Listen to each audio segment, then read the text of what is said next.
কোরবানির ঈদের দ্বিতীয় দিনেও ধীরগতিতে চলছে পশুর চামড়া বেচাকেনা।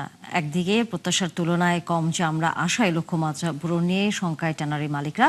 তাদের আশঙ্কা, গত বছরের তুলনায় এবার কাঁচা চামড়া সংগ্রহ কমতে পারে আরও 10%। অন্যদিকে কাঙ্ক্ষিত দাম না পাওয়ার অভিযোগ মৌসুমী ব্যবসায়ীদের।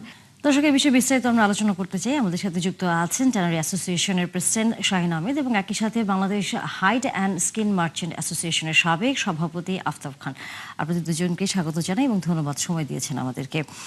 শাহিন আহমেদ, কিছুক্ষণ আগে আসলে আমরা শুনছিলাম বেশ কয়েকজন ব্যবসায়ী বলছিলেন যে ট্যানারি মালিকরা আসলে এই ব্যবসায়ী যারা চামড়া ব্যবসায়ী তাদেরকে টাকা পরিশোধ করেন না। এক ধরনের অভিযোগ তারা বাড়াবাড়ি করেন এবং একই সাথে অনেক চামড়া এর মধ্যে পাচার হয়ে যাচ্ছে বলে তাদের অভিযোগ। আসলে কি তাই? আমি ধন্যবাদ জানাই একাত্তরের দর্শকদের, ঈদের শুভেচ্ছা। আমি আসলে বিশেষত বলবো এইভাবে যে যে যারা বলছেন যে টাকা দিচ্ছে না, আসলে আমি মনে করি যে এটা কিছুটা সত্যি, কিছুটা আবার সত্যি নয়। বিশেষত যে 17 সালের পরে যে ট্যানারিগুলো আপনার বন্ধ হয়ে গেছে, তারাই কিন্তু অধিকাংশ আপনার যে বকেয়াটা ছিল সেই বকেয়াটা অনেক আপনার দীর্ঘদিন যাবত আপনার পরিশোধ করতে পারেনি, এবং তারাও আপনার কিন্তু এখন দেউলিয়া অবস্থা আছে এবং তারা ব্যবসা থেকে আপনার বিচ্ছিন্ন হয়ে গেছে। সুতরাং আমি মনে করি যে এই কুরবানি আসলেই খালি আপনার যে টাকা পাচ্ছে না বা এটা করছে সেটা করছে। আর যেটা হলো যে হাইড অ্যান্ড মার্চেন্টদের সাথে আমাদের কিন্তু সারা বছরের ব্যবসা। দেখা যায় যে আফতাব ভাইরা ব্যবসা করেন, আপনার দেখা যায় যে আমাদের সাথে কিছু বকেয়া রয়ে যায়। এটা আপনার আপনার হয়তোবা ঈদের পরে আবার পরিশোধ করে, এইভাবে আপনার আসলেই তাদের সাথে আমাদের হিসাব নিকাশ। তো এইখানে আসলে এই যে অভিযোগটা, এই অভিযোগটা আমার মনে হয় যে ঠিক নয়। এবং পাশাপাশি আরেকটি বিষয় হলো যে আরেকটি প্রশ্ন করেছিলেন আপনি, যে যদি বলতেন একটু কাইন্ডলি। অনেকে অভিযোগ করছেন যে চামড়া দেশের বাইরে পাচার হয়ে যাচ্ছে, অথচ সরকার এবার হ্যাঁ, পাচার রোধের কথা বারবার বলেছিলেন। দেখুন এইখানে সবচেয়ে ইন্টারেস্টিং বিষয় হলো যে পশ্চিমবঙ্গে নতুন সরকার গঠন হয়েছে। সেখানে কিন্তু আপনার পশু কুরবানি, বিশেষত গরু কুরবানি কিন্তু আপনার নিষিদ্ধ করেছে। যার কারণে দেখা গেছে যে আমাদের বাংলাদেশে কিন্তু সীমান্ত পেরিয়ে প্রচুর গরু আপনার ওখান থেকে আসছেন, এবং পাশাপাশি আপনার এইখান থেকে আপনার কিন্তু আপনার অনেক চামড়া পাচার হওয়ার সম্ভাবনা থেকে যায়। কারণ কলকাতার লেদার ইন্ডাস্ট্রি আপনার 400 একর জায়গার উপর প্রতিষ্ঠিত। ওইখানে প্রায় 200-এর উপরে অধিক আপনার ট্যানারি আছে, যারা কিনা আপনার হ্যান্ড গ্লাভস এবং অন্যান্য প্রোডাক্টগুলো তৈরি করে। সো এইখানে কিন্তু এই কাঁচা চামড়া বিষয়ে তারা কিন্তু একটু ইন্টারেস্ট থাকবে।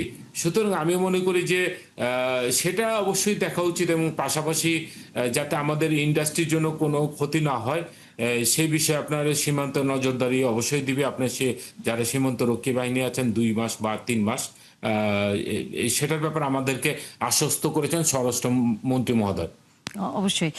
আরেকজন অতিথি আছেন আমাদের সাথে, আফতাব খান। আপনার কাছে একটু আসতে চাই। সেটি হচ্ছে যে এবার বলা যায় বা অনেক ব্যবসায়ীরাই বলছেন, মৌসুমী ব্যবসায়ী থেকে শুরু করে যারা এই চামড়া ব্যবসার সাথে জড়িত তারা বলছেন যে সরকার যে নির্ধারিত দাম দিয়েছে সেটি এবার অনেক অপ্রতুল এবং তারা আসলে ন্যায্য দাম পাচ্ছেন না। যার ফলে ব্যবসা এক ধরনের বড় ধরনের শঙ্কা তারা দেখছেন সামনের দিনগুলোতে। অথচ চামড়া শিল্পের বিশাল বড় সুযোগ কিন্তু আমাদের দেশে আছে।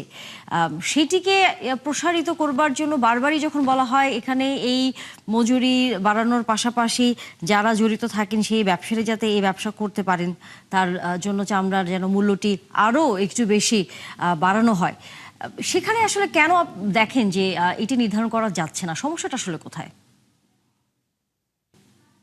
জি, ধন্যবাদ আপনাকে। আমাদের যে বাংলাদেশে যে চামড়াটা হয় সেটা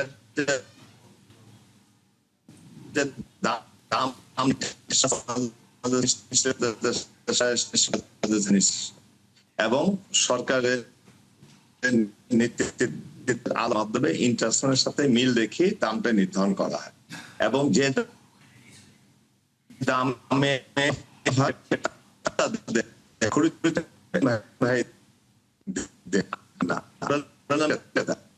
আমার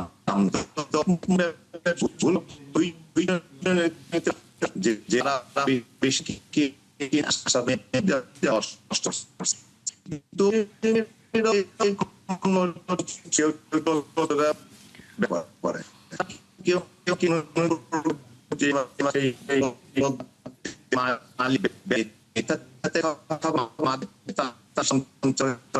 আফতাব খান, আপনার সাথে মনে হয় সংযোগটি কিছুটা আমাদের একটু যান্ত্রিক ত্রুটির কারণে আপনার কথা আমরা শুনতে পাচ্ছি না। আপনি যদি আবারও আমাদের সাথে সংযুক্ত হতেন তাহলে হয়তোবা আপনার কথাগুলো আমরা শুনতে পেতাম। আশা করি কিছুক্ষণের মধ্যেই এই বিষয়টি সমাধান হয়ে যাবে। শাহিন আহমেদ, আপনার কাছে আবার আসতেই চাই।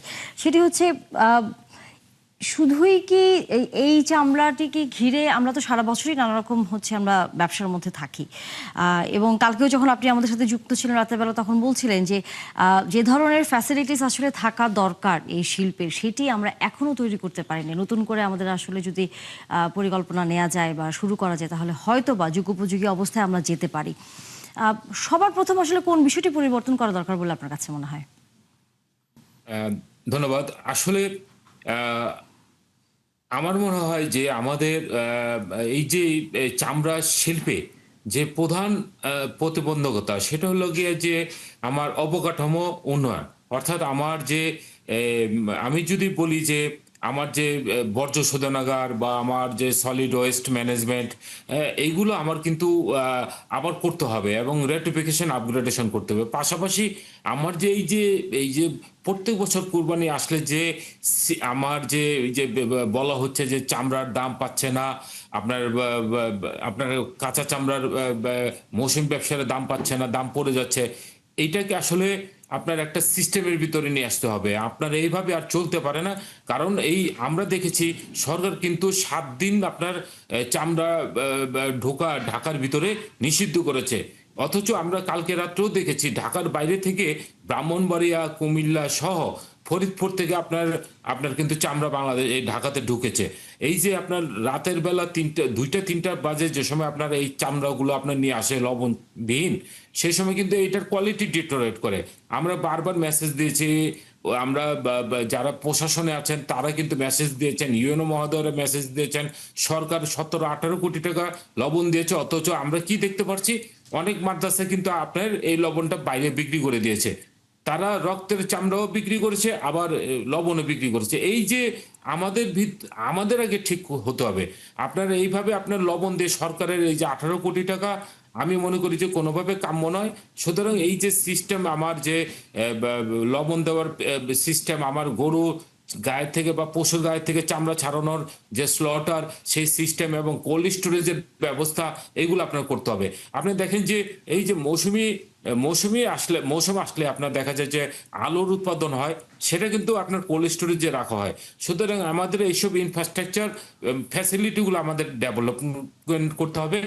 তাহলে আপনার এই যে যে অরাজকতা সৃষ্টি হয়, এই যে লক্ষ লক্ষ পিস আপনার চামড়া আসে, সেটা আপনার ম্যানেজমেন্ট করতে পারে না, সেটা নিয়ে আপনার একটা ধূম্রজাল সৃষ্টি হয়। অনেকে বিশেষত আমাদের প্রায় 50% আপনার খাসি এবং ছাগলের চামড়া কিন্তু এবছর নষ্ট হয়ে গেছে। প্রত্যেক বছরই নষ্ট হয়, কিন্তু আমরা কিন্তু সেগুলো রক্ষা করতে পারছি না। অথচ আমাদের এক সময় ছিল ব্ল্যাক বেঙ্গল গোট, আমাদের বিশ্বের নাম করা একটা চামড়া ছিল।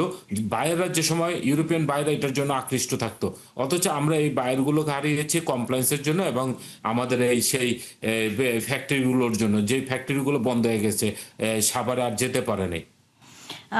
কি করা যেতে পারে বা আপনারা যে সমস্যাগুলো বারবার বলছেন সেই জায়গা থেকে আফতাব খান, আশা করি আপনি আমাকে শুনতে পাচ্ছেন, সমস্যার সমাধানের আসলে উপায় কি?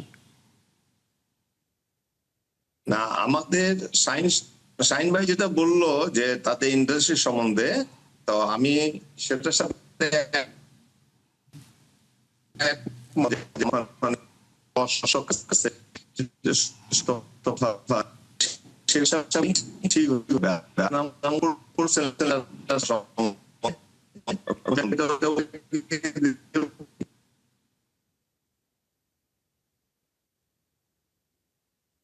জি, শুনতে পাচ্ছেন?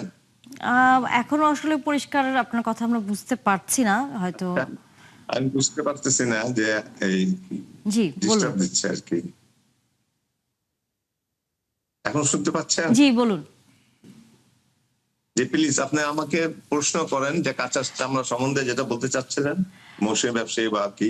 আহ, না, যেটা বলছিলাম যে প্রতিবারই তো আসলে এক ধরনের ব্যবসার মধ্যে থাকেন মৌসুমী ব্যবসায়ী থেকে শুরু করে যারা এই ব্যবসার সাথে জড়িত। কিন্তু আমরা সারা বছরই দেখি যে যখন এই সময় আসে কোরবানির সময়, তখন এটির একটি বিশাল বাজার তৈরি হয়, কারণ তখন অনেক বেশি পশু কোরবানি হয় এবং চামড়া পাওয়াটা সহজ হয়। কিন্তু তারপরেও দাম নির্ধারণ করার ক্ষেত্রে বরাবরের মতোই আমরা দেখি সেটি কখনোই ব্যবসায়ীরা যে ধরনের তাদের দিক থেকে চিন্তা করেন সেভাবে নির্ধারণ বা কোনো মাঝামাঝি অবস্থানে আসলে থাকা যাচ্ছে না। কেন আসলে এখানে এই সমস্যাটা তৈরি হচ্ছে? ধন্যবাদ। না, আপনি সরকার যে দাম দেয়, দাম আপনাকে ওটা ক্রেতাদের শাইন ভাইরা যে চামড়া কিনবে সেই দামের জন্য দাম নির্ধারণ করা হয়। কিন্তু আমরা যারা বিক্রেতা তারা কিন্তু সমন্বয় অবস্থায় কিনি। আপনি কোথাও দেখবেন না যে ঢাকা শহরে কোথাও মাল পড়ে আছে, সম্পূর্ণ মাল তারা একটা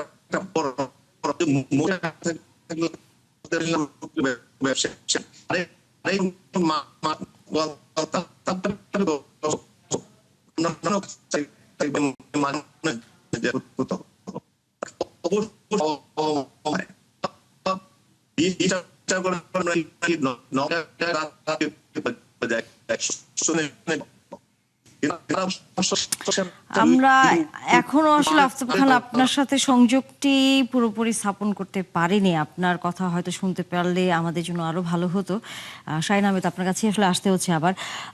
সে প্রশ্নটা আসলে আপনার কাছেও থাকছে যে সমস্যার আসলে সমাধানটা কি? আপনারা সাভার এই ট্যানারির বড় একটি জায়গায় নতুন করে যখন শুরু হয়েছে, তারপর নানা ধরনের সমস্যার কথা আপনারা বলেছেন, আপনাদের যা যা প্রয়োজন সেই ব্যবস্থার উদ্যোগ নেওয়া হয়েছে বলেও তৎকালীন সরকার বলছিল, কিন্তু এখন বাস্তবতা দেখা যায় আসলে তার খুব একটা কার্যকর অবস্থা সেটা নেই।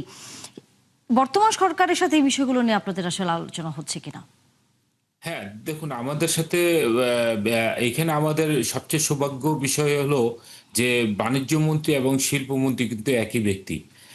তার সাথে কনজিকিউটিভ আমাদের মিটিং হয়েছে এবং আমাদেরকে ওনারা আশ্বস্ত করেছেন যে আপনার এই যে চামড়া শিল্পের যে সমস্যাগুলো আছে সেগুলো চিহ্নিত করা, যার ফলশ্রুতিতে উনি কিন্তু এই আজকে নিয়ে প্রায় 3 দিন আপনার চামড়া শিল্পনগরী ভিজিট করেছেন এবং আজকে উনি আপনার চামড়া শিল্পনগরী আপনার ভিজিট করেছেন এবং সিটিপি সহ যে সমস্যাগুলো উনি এগুলো চিহ্নিত করার চেষ্টা করেছেন। সুতরাং আমি মনে করি যে মাননীয় প্রধানমন্ত্রী ওনাকে দায়িত্ব দিয়েছেন এই সেক্টরটা সম্পর্কে দেখার জন্য। উনি সিরিয়াস আমি মনে করি এবং আমরা আশাবাদী। আমরা এইটুকু মানে সরকারকে কমিটমেন্ট দিতে পারি, আমরা আসলে আশাবাদী জাতি, আমরা আশাহত নয়, কারণ আমরা কিন্তু চামড়া শিল্পনগরীতে গিয়েছি 17 সালে একদিনের নোটিশে। অর্থাৎ আপনারা জানেন যে 71 চ্যানেলও কিন্তু আপনার অনেক রিপোর্ট করেছে এই সিটিপি নিয়ে, আপনার চামড়া শিল্প নিয়ে, আমাদের সমস্যা সুবিধা অসুবিধা নিয়ে। হ্যাঁ, আমরা মনে করেন যে হাজারীবাগ থেকে একদিনের ভিতরে গিয়েছি, কিন্তু আমরা ওখানে ট্যানারিগুলো ঠিকই করেছি এবং আমরা ওখানে 12,000 কোটি টাকা বিনিয়োগ করে আমরা কিন্তু এই সাউথ এশিয়া রিজনের ভিতরে একটা সুন্দর চামড়া শিল্প নগরী করেছি। অথচ আমাদের অল্প কিছু আপনার সমস্যার জন্য আমরা এইটা আমরা মনে করি যে আমরা সেই সমস্যা থেকে উত্তরণ পাবো এবং সরকার অবশ্যই আমাদেরকে সহযোগিতা করবেন। তবে মাননীয় শিল্পমন্ত্রী এবং বাণিজ্য মন্ত্রী উনি বলেছেন যে জুলাইয়ের ভিতরে উনি একটা রোড ম্যাপ দিবেন এবং আমাদের ইতিমধ্যে যে ইউরোপিয়ান কমিশনের সহযোগিতায় একটি ইটাল প্রযুক্তি নামের কোম্পানি আছে, তারা কিন্তু এই ফিজিবিলিটি স্টাডি করছেন এবং এই যে এক্সিস্টিং সিটিপি এবং আপনার যে নতুন কোনো করে আরেকটা সিটিপি স্থাপনের জন্য তারা ফিজিবিলিটি স্টাডি করছেন। সুতরাং আমি মনে করি যে আমার মনে হয় যে এই সমস্যার সমাধান আমরা দ্রুত পাবো এবং এটা যদি আমরা সমাধান করতে পারি যে সরকারের যে আপনার যে তার নির্বাচনী ইস্তেহারের যে ঘোষণা 1 কোটি মানুষের কর্মসংস্থান, সেখানে কিন্তু অন্ততপক্ষে আমরা 5 বছরের ভিতরে 30-40 লক্ষ লোকের কর্মসংস্থান সৃষ্টি করতে পারবো। অবশ্যই আমরাও আপনার মতো আশা রাখতে চাই। আশা করি আফতাব খান এর মধ্যে যুক্ত হয়েছেন, আপনার কথা আমরা শুনতে পাবো।